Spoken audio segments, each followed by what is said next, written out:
കഴിഞ്ഞ മണിക്കൂറിൽ കേരള ബ്ലാസ്റ്റേഴ്സുമായി ബന്ധപ്പെടുത്തിക്കൊണ്ടുള്ള നിരവധി ട്രാൻസ്ഫർ വാർത്തകൾ ആശിഷ് നേഗി കേരളാവിൻ്റെ റിപ്പോർട്ടറായ ആശിഷ് നേഗി പുറത്തുവിട്ടിട്ടുണ്ടായിരുന്നു. അതിൽ പ്രധാനപ്പെട്ട ഒന്നായിരുന്നു ജോഷ സൊട്ടീരിയോയും അതുപോലെ തന്നെ ക്വാമെ പെപ്രയും കേരള ബ്ലാസ്റ്റേഴ്സ് വിടാൻ ഒരുങ്ങുന്നു എന്നുള്ളത്. അതുപോലെ തന്നെ നിരവധി റിപ്പോർട്ടുകൾ അദ്ദേഹം പുറത്തുവിട്ടിട്ടുണ്ട്. പ്രത്യേകിച്ച് കേരള ബ്ലാസ്റ്റേഴ്സിൻ്റെ ക്യാമ്പിൽ എന്തൊക്കെയാണ് സംഭവിക്കുന്നത് എന്നുള്ള സംശയങ്ങൾക്കെല്ലാം മറുപടിയുമായിട്ടാണ് അദ്ദേഹം രംഗത്തെത്തിയിട്ടുള്ളത് എന്ന് തന്നെ പറയേണ്ടി വരും.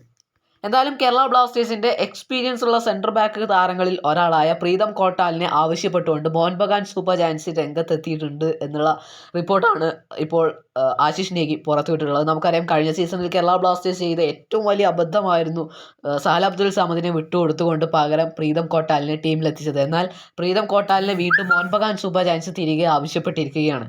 എന്നാൽ പ്രീതം കോട്ടാലിനെ വിട്ട് നൽകാൻ കേരള ബ്ലാസ്റ്റേഴ്സ് ആവശ്യപ്പെടുന്നത് 2 താരങ്ങളെയാണ്. ദീപക് ടാങ്ക്രിയുടെ അവൈലബിലിറ്റി എൻക്വയറി ചെയ്തിട്ടുണ്ടായിരുന്നുവെങ്കിലും ആ ഒരു നീക്കം നടന്നിട്ടില്ല. എന്തായാലും പ്രീതം കോട്ടാലിനെ വിട്ട് നൽകാൻ 2 താരങ്ങളെ കേരള ബ്ലാസ്റ്റേഴ്സ് ആവശ്യപ്പെട്ടിട്ടുണ്ട്. നേരത്തെ പ്രമുഖ മാധ്യമ പ്രവർത്തകനായ മാർക്കസ് മെർഗലോ കേരള ബ്ലാസ്റ്റേഴ്സും മോഹൻ ബഗാൻ സൂപ്പർ ജയൻസും ഒരു സ്വാപ്പ് ഡീൽ ചർച്ചയിലാണ് എന്നുള്ള റിപ്പോർട്ട് പുറത്തുവിട്ടിട്ടുണ്ടായിരുന്നു. ഏതൊക്കെ താരങ്ങളാണ് എന്ന് അദ്ദേഹം സൂചിപ്പിച്ചിട്ടുണ്ടായിരുന്നില്ല. ഏതായാലും ആരാധകരുടെ ആ ഒരു സംശയത്തിന് മറുപടിയുമായി രംഗത്തെത്തിയിരിക്കുകയാണ് ഇപ്പോൾ ആശിഷ് നേഗി.